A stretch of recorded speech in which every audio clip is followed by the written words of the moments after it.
And these are series, right? You have one about Kamala, one about Brigitte, and now the one that we're doing is the Harvey Weinstein files. Harvey Weinstein files. And somebody said that he emailed you from prison or something? No, it actually started, there was a random woman who had reached out to me and basically said, you know, you're the only person that I think that would actually look into this case beyond the media. And I'll be honest, like when they first contacted me, I was like convinced he was guilty because like there was just so many people that were saying that he did this or that. And I'm like, someone somewhere has to be telling the truth. And then when I got into the actual, after speaking to him, which was like a crazy conversation. You spoke to Harvey? Yeah, I've been speaking to Harvey for years now. And it was a crazy conversation because there was no reason, we have nothing in common. Like Harvey, first and foremost, is like the #1 donor to the ADL. I'm like on their list. He's a huge Democratic donor. I'm Republican. And he's still all of those things, which is like when we had our first conversation, he was just sort of like, who are you? Like, why do you exist? Like, why is someone... Did you reach out to him? No, that person put us on the phone. I guess she was kind of lobbying him, being like, you need to have someone who's an independent journalist look at this case, like, or it's never going to get a fair shake in the media because they have you as like, you know, the devil. So that was like a super interesting conversation, and we still have nothing in common. But I am very good at being nuanced, and a lot of people, if you don't like Trump, then you are okay if he's wrongfully convicted. They pick people's character and decide that they're okay with whatever happens to them. And I'm kind of the opposite, where I will be very nuanced and say, like, Harvey was immoral. Harvey was cheating on his wife. Harvey was abusing his power as, you know, the guy in Hollywood. I do not believe, after looking at the case, that he has been... I do believe that he's been wrongfully convicted. And so it actually, as I was looking into this, his case in New York got overturned on appeal. And so it's going to be interesting to see what happens. But he definitely, he knows where all the bodies are buried in Hollywood too. So he was an interesting guy to piss off because he was the phone call, you know. He was the one phone call every A-lister made when they got themselves into trouble too. And they all turned on him because... So he was kind of like the closer over there, the Siriano or whatever. Mm-hmm.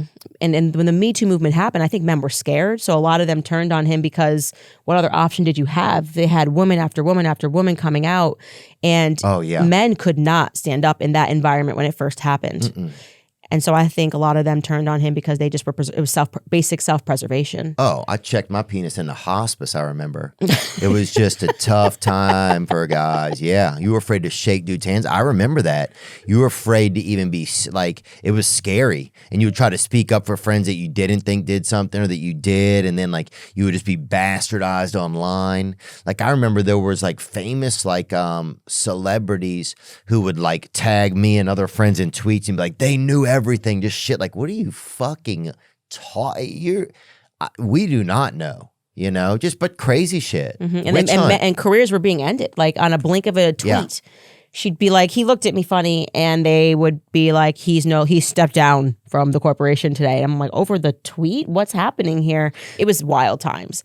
I always stood up against the MeToo movement. I was very adamantly against it, vocal against it, and people on the left and the right condemned me for it, for my stance on MeToo. I think the MeToo, I think it was definitely everything goes overboard, right? It's out of control. I mean, we need due process. That's like, you can't just tweet something and say Theo Von did this and then he loses everything. You got to actually have due process. And you'd see male animals hitchhiking down 65, be like, I got to get out of this town. Like, what do you fucking do? Like, it's just fucking, it's getting hot in the kennel, brother. Yeah, it was crazy. But yeah, so I think me doing this is because now that everyone's done, you know, snorting the Me Too lines and is coming down from the high, it's good to be like, hey, so you remember when we were like doing that thing and everyone was just kind of saying everyone was guilty on the basis of an allegation? Let's actually go back and look at one of these cases. And you're looking at Harvey Weinstein case. I believe it is the case. You believe he was innocent? I believe he was wrongfully convicted. I don't want to say Harvey Weinstein is a moral or an innocent man because that sounds like I'm saying he behaved well. But there is a difference between being immoral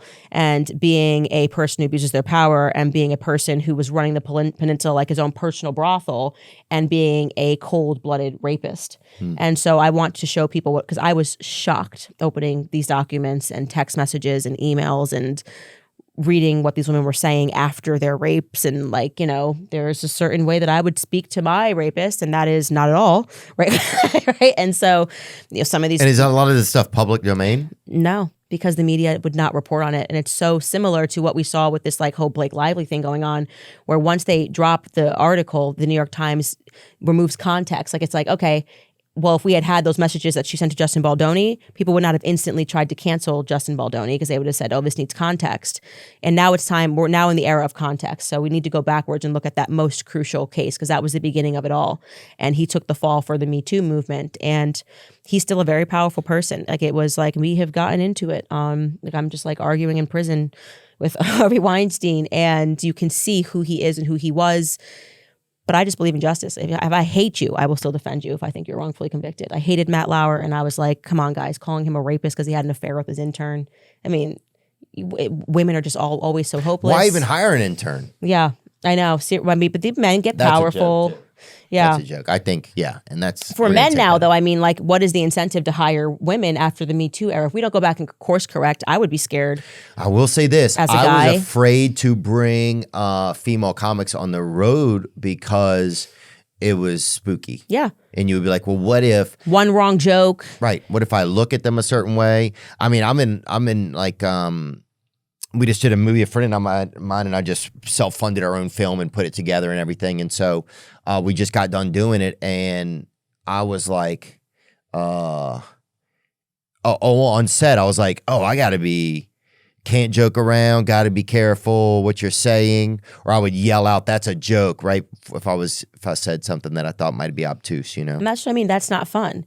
Like, it's like we need to go back to being able to like make fun of women. And also, by the way, the end result, women don't like that. We don't like men that are castrated, men that now won't ask women on dates, men that won't hit on women. So we created a whole culture and now women are frustrated by the culture. Everyone's a wimp, you know? Good point. It's like, okay, cool. Ask her out. Tell her she looks nice. And guess what, girls? You can just say, no, I'm not into you. Like, he can suffer the humiliation of thinking he had a chance. But why are we ruining like natural relations between men and women? Like, it's nice for guys to hold doors, ask you out, make you feel pretty. And yeah, get you a chocolate or something. Yeah, definitely.